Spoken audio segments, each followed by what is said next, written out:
मैं अपने कमरे में सो रहा था कि आहट से मेरी आंख खुल गई।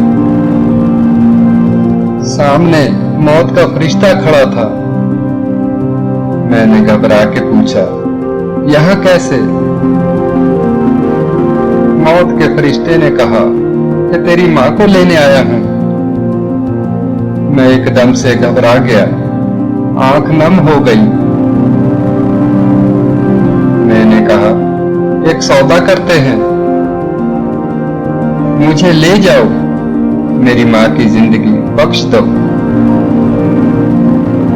इस पर मौत का फरिश्ता मुस्कुराया और कहा कि लेने तो तुझ ही आया था, पर तुझसे पहले तेरी मां ने सौदा कर लिया, तेरी मां ने सौदा कर लिया, तेरी मां ने सौदा कर लिया।